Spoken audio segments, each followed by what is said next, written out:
हिंदवी स्वराज्याचे सरसंस्थापक छत्रपती शिवरायांना मानाचा मुजरा करतो। भारतीय राज्यघटनेचे शिल्पकार भारतरत्न डॉक्टर बाबासाहेब आंबेडकर यांना मानवंदना अर्पित करतो। ज्यांच्या नावाने शेतकरी कर्जमुक्ती योजना आपण सुरू केली, त्या पुण्यश्लोक लोकमाता अहिल्यादेवी होळकर यांच्या चरणी देखील नतमस्तक होतो। सर्व महामानवांना वंदन करत असतानाच आदरणीय मोठे मालक सुधाकर पंत परिचारक यांना देखील विनम्र आदरांजली अर्पित करतो। आजच्या या कृषी प्रदर्शन आणि शेतकरी मेळाव्याच्या कार्यक्रमामध्ये मंचावर उपस्थित असलेले सोलापूर जिल्ह्याचे पालकमंत्री आणि राज्याचे ग्रामविकास मंत्री, ज्यांनी या संपूर्ण वारीला एक अतिशय चांगलं नवीन स्वच्छ आणि आधुनिक रूप दिलं, असे जयकुमार गोरेजी, मोठ्या मालकांचं कार्य अतिशय चांगल्या पद्धतीनं सांभाळत असलेले सन्माननीय प्रशांत मालक परिचारक, लोकप्रिय आमदार समाधानदादा अवताडे, माजी मंत्री ज्येष्ठ आमदार विजय मालक देशमुख, राजेंद्र राऊतजी, नारायणआबा पाटीलजी, गोपीचंद पडळकरजी, अभिजित पाटीलजी, उत्तमराव जानकरजी, जिल्हा परिषदेचे अध्यक्ष श्री वैद्य, श्री हरीशदादा गायकवाड, श्री राजूबापू गावडे, श्री रणजितदादा शिंदे, श्री कैलास खुळे, शुभम आगावणे, सुभाष मस्के, चेतन सिंग केदार, श्री कार्तिकेयन जिल्हाधिकारी, सहकार आयुक्त श्री दीपक तावरे, श्री शुक्राचार्य भोसले, श्री बाबासाहेब जेजूरकर, श्री दिग्विजय आहेर, मंचावरील सर्व मान्यवर आणि या ठिकाणी उपस्थित सर्व शेतकरी वारकरी भगिनी आणि बंधूंनो, सर्वांना माझा जय हरी। आज अतिशय आनंदाची गोष्ट आहे की पुन्हा एकदा या पंढरीमध्ये, पांडुरंगाच्या नगरीमध्ये आमच्या शेतकऱ्यांसोबत या कृषी प्रदर्शनाच्या निमित्ताने मी उपस्थित आहे। खरं तर ही वारीची परंपरा जी शतकानुशतके चालली आहे आणि कुठलंही निमंत्रण नसताना, कोणीही आयोजक नसताना गावोगावून वारकरी निघतात, दिंड्या निघतात आणि चालत चालत पंढरपूरपर्यंत येतात आणि जगातली ही एकमेव अशा प्रकारची वारी आहे की ज्या वारीमध्ये सर्वांना पांडुरंगाचं दर्शन देखील मिळत नाही। कोणी कळस दर्शन घेतं, कोणी मुखदर्शन घेतं, कोणी नामदेव पायरीचं दर्शन घेतं, पण कुठलंही दर्शन घेतलं तरी पांडुरंगाची भेट झाल्याचा अनुभव हा प्रत्येक वारकऱ्याला या ठिकाणी प्राप्त होतो। आणि एवढंच नाही तर वारकरी जेव्हा एकमेकाला भेटतात त्याही वेळी जय हरी म्हणत, रामकृष्ण हरी म्हणत, माऊली म्हणत एकमेकाचे पाय पकडतात, एकमेकाला दंडवत नमस्कार करतात, साष्टांग नमस्कार करतात। कारण या वारीची परंपरा अशी आहे की प्रत्येक व्यक्ती समोरच्या वारकऱ्यामध्ये, समोरच्या व्यक्तीमध्ये आपल्या माऊलीचं दर्शन घेत असतो आणि म्हणून अत्यंत भावनिक आणि कौटुंबिक अशा प्रकारचा सोहळा आपल्याला या पंढरपूरमध्ये पाहायला मिळतो। आणि यावेळी तर सगळे रेकॉर्ड तुटतायत. इतक्या मोठ्या प्रमाणात वारकरी या ठिकाणी येत आहेत. 35 लाखापेक्षा जास्त आमचे वारकरी या ठिकाणी पोहोचतायत. जवळजवळ 21 किलोमीटरची दर्शनाची रांग यावेळी लागलेली आहे. पण हे सगळं होत असताना आपल्या राज्य सरकारच्या वतीने पालकमंत्री असतील, जिल्हा प्रशासन असेल, सगळे आपले अधिकारी असतील, यांनी अतिशय उत्तम सेवा करण्याचा प्रयत्न केला.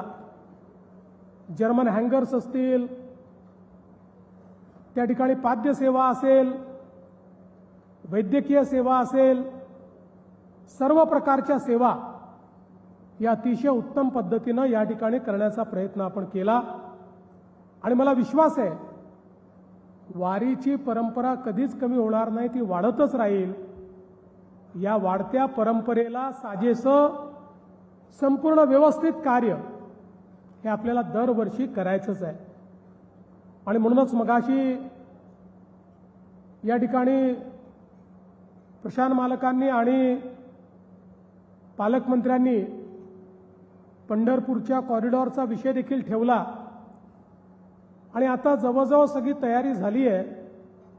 काही लोकांच्या मनात थोड्या शंका आहेत. बहुतांश लोकांना आता हे लक्षात आलेलं आहे की त्यांनी मनात घेतलं त्याहीपेक्षा चांगलं पुनर्वसन आम्ही देतो. काही थोडक्या लोकांच्या मनातल्या शंका देखील आम्ही त्यांच्याशी चर्चा करून दूर करू. आणि माझा दावा आहे की महाराष्ट्रातल्या कुठल्याही तीर्थक्षेत्रामध्ये आजपर्यंत झालेल्या पुनर्वसनापेक्षा उत्तम, चांगलं आणि मोठं पुनर्वसन हे या ठिकाणी आम्ही पंढरपूरच्या कॉरिडॉरमध्ये देतो. एकही व्यक्ती शिल्लक ठेवणार नाही की ज्याला आम्ही समाधानी करणार नाही. 100% लोकांचं समाधान हे करण्याचा उद्देश घेऊनच हे आम्ही करतो.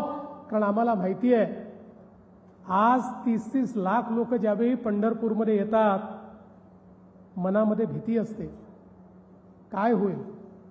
ही शिस्तीची माणसं आहेत, एकमेकाला सांभाळून घेणारी माणसं आहेत. परंतु आपल्याला माहिती आहे अपघात हा सांगून येत नाही. त्यामुळे प्रशासनापासून मुख्यमंत्र्यापर्यंत, पालकमंत्र्यापासून तर आमदारांपर्यंत सगळ्यांच्या मनामध्ये वारी संपतपर्यंत, आषाढी संपतपर्यंत, दुसरा दिवस होतपर्यंत आणि वारकरी सुखरूप घरी जातपर्यंत एक अनाहूत भीती असते की सगळं नीट झालं पाहिजे. पांडुरंगाच्या कृपेनं ते नीट होतंच. पण केवळ पांडुरंगाच्या भरोशावर हे सोडून चालणार नाही. आपल्यालाही व्यवस्था कराव्या लागतील. या वाढत्या संपूर्ण वारकऱ्यांकरता आणि आता देशभरातनं लोक या ठिकाणी येत आहेत, त्यांच्या योग्य व्यवस्था व्हाव्यात या दृष्टीनं खऱ्या अर्थानं आपण या सगळ्या व्यवस्था या ठिकाणी सुरू केल्या. मला अतिशय आनंद आहे की आज आपण या कृषी प्रदर्शनीमध्ये आहोत. 2015-16 साली ज्यावेळेस मोठ्या मालकांनी प्रदर्शनाची सुरुवात केली त्यावेळी मी स्वतः या ठिकाणी होतो.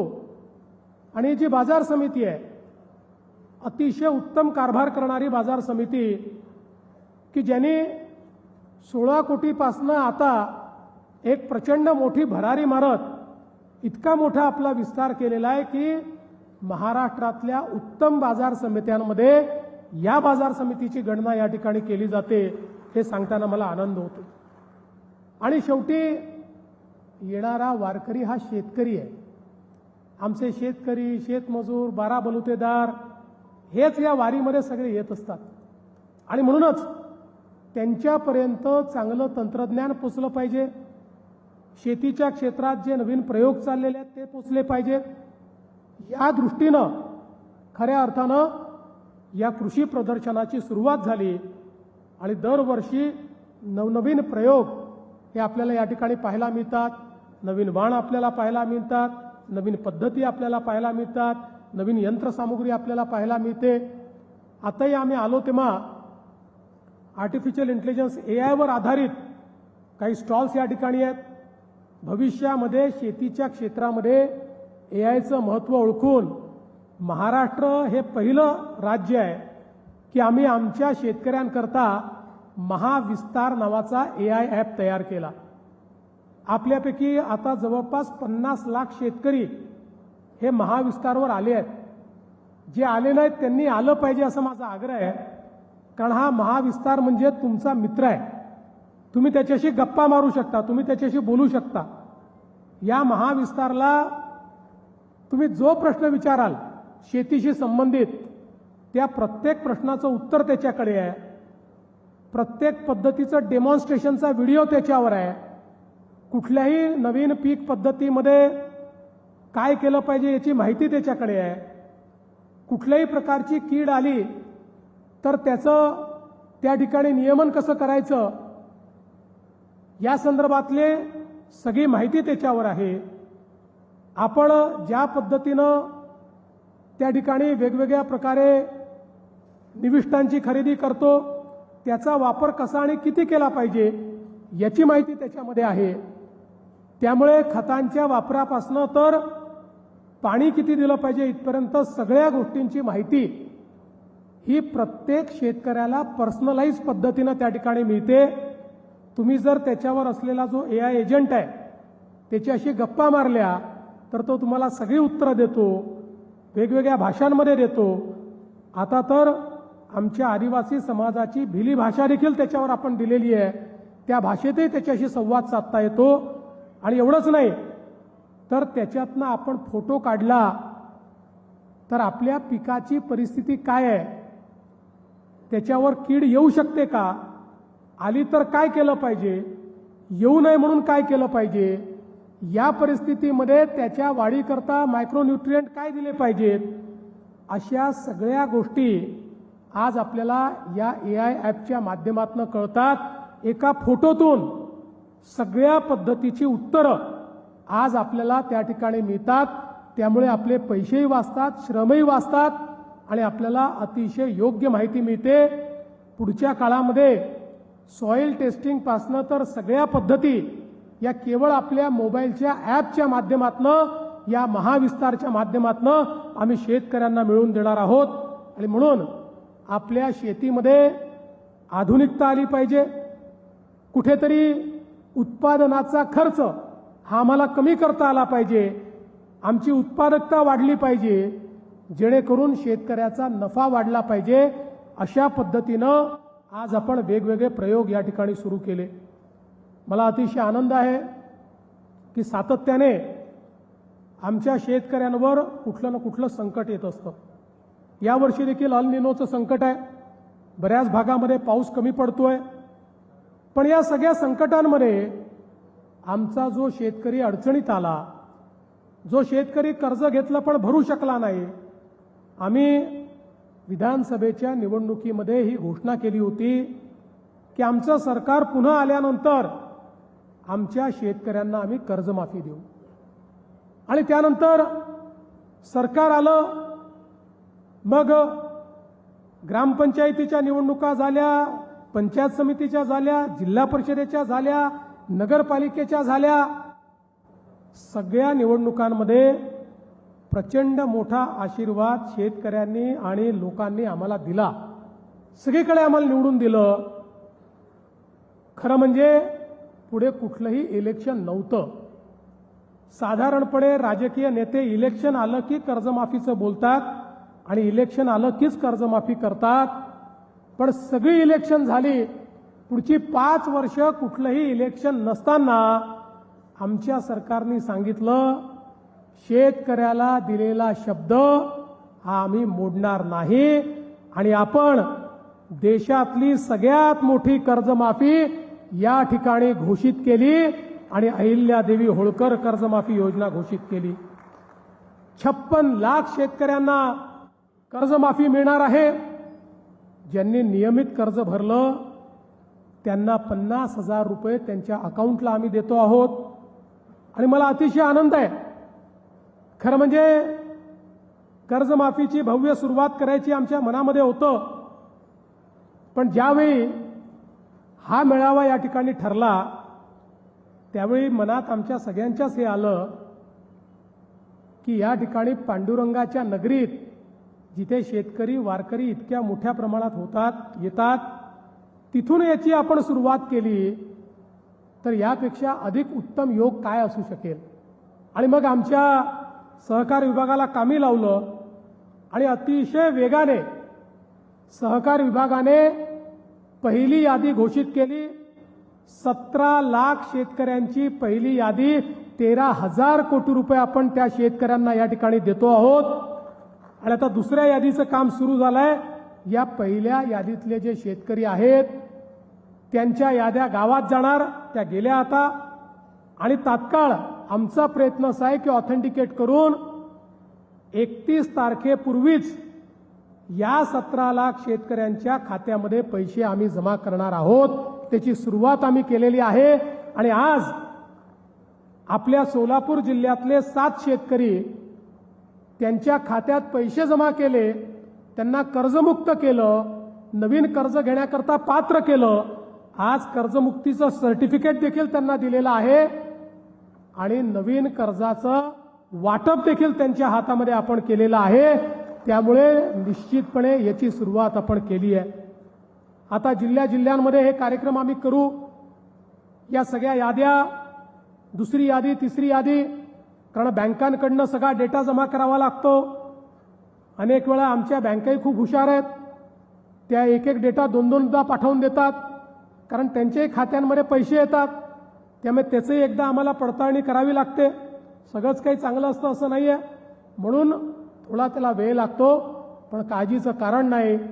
आपल्या कर्जमाफीच्या योजनेमध्ये बसणारा एकही शेतकरी आम्ही मागे राहू देणार नाही. सर्व शेतकऱ्यांना या ठिकाणी कर्जमाफी मिळेल. आणि म्हणूनच आज पांडुरंगाच्या चरणी याची सुरुवात आम्ही केली आहे.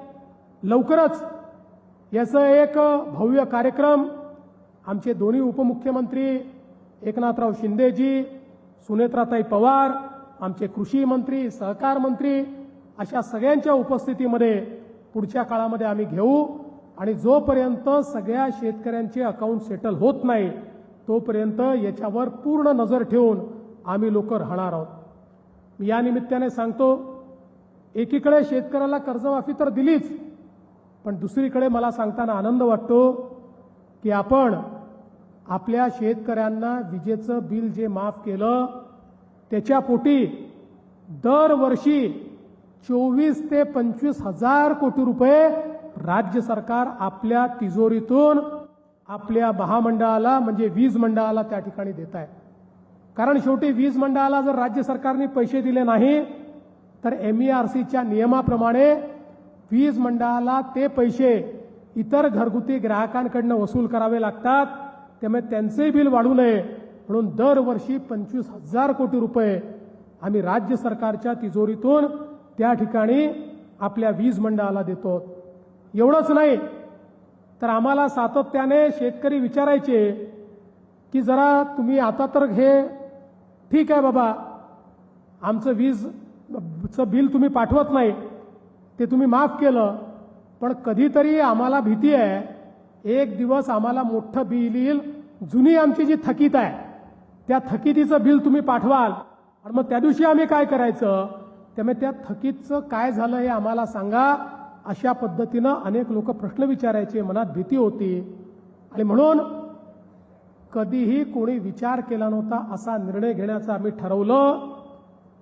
आमच्या शेतकऱ्यांचं 7.5 हॉर्स पॉवरच्या आतले जे शेतकरी आहेत त्यांचं 48,000 कोटी रुपयाचं बिल थकीत होतं. आम्ही निर्णय केला आणि हे बिल माफ करून टाकलं.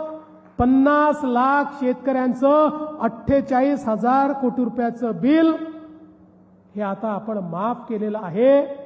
त्यांच्याकडनं ते कधीच वसूल या ठिकाणी केलं जाणार नाही. आणि मला विश्वास आहे की आता 75% राज्यातल्या शेतकऱ्यांना आम्ही दिवसा वीज देतो. पुढच्या काळामध्ये डिसेंबर किंवा मार्चपर्यंत 100% शेतकऱ्यांना आम्हाला दिवसा 12 तास वीज द्यायची आहे. पहिले 8 तास देऊ, मग 10 तास देऊन मग 12 तास देऊ. त्यामुळे केवळ विजेचं बिल माफ करून नाही तर शेतकऱ्यांना रिलायबल वीज मिळाली पाहिजे, या दृष्टीनं देखील मोठ्या प्रमाणात काम आपण करतो. खरं तर बंधू भगिनींनो, आपण जर विचार केला तर याच्या व्यतिरिक्त शेतीच्या क्षेत्रातली म्हणजे ही जी गुंतवणूक आहे ही बाजूलाच ठेवा, याच्या व्यतिरिक्त मागच्या वर्षी शेती क्षेत्रामध्ये आपण जे पैसे खर्च केले ते 95,000 कोटी रुपये आहेत. वेगवेगळ्या सबसिडींच्या माध्यमातून ड्रीप इरिगेशन करता असेल, निविष्ठान करता असेल, ट्रॅक्टर किंवा यांत्रिकीकरणाकरता असेल. या राज्यामध्ये शेतकरी आमचा इतका महत्त्वाचा घटक आहे, त्याच्या पाठीशी हे सरकार अतिशय ताकदीनं उभं आहे. मगाशी विषय आला, खरं म्हणजे या ठिकाणी प्रशांत मालकांनी काही बंधाऱ्यांची मागणी देखील केली. पाणी वाहून जातं ते थांबलं पाहिजे. यामध्ये मालक काही अडचणी पण आहेत, कारण आपला जो इंटरस्टेट त्या ठिकाणी अशा पद्धतीनं लवादाचा निर्णय आहे, त्या निर्णयाचे काही बंधनं आपल्यावर आहेत.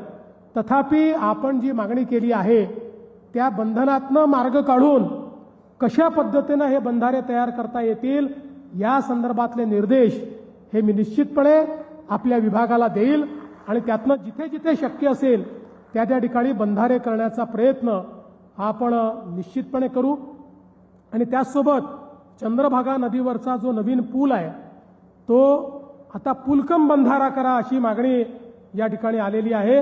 निश्चितपणे मी त्याचे आदेश दिलेले आहेत. त्याला पुलकम बंधाऱ्यामध्ये परिवर्तित करून त्याही ठिकाणी पाणी कसं अडवता येईल हा प्रयत्न आपण करणार आहोत. मला सांगताना आनंद वाटतो की दरवर्षी पुराचं जे पाणी कोल्हापूर आणि सांगलीमध्ये शिरतं त्याच्यावर डायव्हर्जन कॅनाल आपण सुरू केला आहे. यावर्षीच त्याचं काम पूर्ण होत आहे. वर्ल्ड बँकेने पैसे त्या ठिकाणी दिले आहेत ते काम सुरू करण्याकरता. आणि मला आनंद आहे की यामुळे 35 ते 40 TMC पाणी हे तिकडनं आम्ही उजनीमध्ये आणणार आहोत. उजनीमध्ये ते पाणी आल्यामुळे मोठ्या प्रमाणात आपला दुष्काळी भाग आणि मराठवाड्याचा भाग या दोन्ही भागांना खूप मोठ्या प्रमाणात फायदा होईल. किंबहुना उजनीमध्ये डेड स्टॉक जो आपल्याला वापरावा लागतो कधी कधी तोही संपून जातो. ही परिस्थिती पुढच्या काळात राहणार नाही. अशा पद्धतीनं हे काम आपण सुरू केलेलं आहे. त्याचा सोलापूर जिल्ह्याला देखील खूप मोठ्या प्रमाणात फायदा होईल. रेल्वे मार्गाच्या बद्दल लोणंद पंढरपूर असेल, पंढरपूर विजापूर असेल, निश्चितपणे या संदर्भात योग्य ती जी कारवाई आहे ती कारवाई आपण करू. लोणंद पंढरपूरला तर आपण पैसे दिले आहेत, काम सुरू करायचं आहे. पण पंढरपूर वैजापूर करताही मागच्या काळात आपण केंद्र सरकारला विनंती केली आहे. पुढच्या काळात त्याचाही पाठपुरावा आपण करू आणि आपल्या पंढरपूरला संपूर्ण दक्षिणेशी जोडण्याचं काम, आपल्या सोलापूर जिल्ह्याला दक्षिणेशी जोडण्याचं जे काम आहे हे काम आपण निश्चितपणे पूर्ण करू. आज या निमित्ताने खरं म्हणजे आमच्या अध्यक्षांनी काही भावना या ठिकाणी मांडल्यात. तुमच्या भावना ज्या आहेत त्या भावना मला ऑलरेडी माहिती आहेत. तुम्ही मांडल्या नसत्या तरी देखील त्या माझ्या मनामध्ये आहेत. त्यामुळे काळजी करू नका. आणि तुम्ही प्रशांत मालकाचं टेन्शनही घेऊ नका. आपल्या भावना मांडल्याच पाहिजे. त्यामुळे तुम्ही मांडल्या हे योग्यच केलं. पण तुम्ही एवढंच तुम्हाला सांगतो, काही काळजी करू नका. योग्य वेळी योग्य गोष्टी होतच असतात, त्या थांबत नाहीत, त्या बरोबर होतील.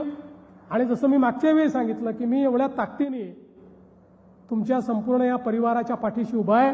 त्यामुळे काळजी करायचं कारण नाही आहे. निश्चितपणे या ठिकाणी योग्य अशा प्रकारे जे आमचे प्रशांत मालक आहेत त्यांचाही सन्मान हा झालेला आपल्याला पाहायला मिळेल, हा विश्वास आपल्याला या निमित्ताने देतो. आज खरं म्हणजे पुन्हा एकदा आपल्या सर्वांचं मनापासून मी आभार आपले मानतो. महाराष्ट्रातल्या शेतकऱ्यांचे, वारकऱ्यांचे आभार मानतो, त्यांचं स्वागत करतो. आणि आपल्याला एवढंच या ठिकाणी सांगतो, हे तुमचं सरकार आहे. हे सरकार सदैव तुमच्या पाठीशी उभं राहील. कितीही अडचणी येऊ द्या, या प्रत्येक अडचणीमध्ये पांडुरंगाच्या कृपेनं हे सरकार तुमच्याकरता मार्ग काढेल, हा विश्वास मी आपल्याला देतो. आणि पुन्हा एकदा सहकार विभागाचं, कृषी विभागाचं, ग्रामविकास विभागाचं मनापासनं अभिनंदन करून माझे 2 शब्द संपवतो. धन्यवाद. जय हिंद, जय महाराष्ट्र. धन्यवाद भाऊ.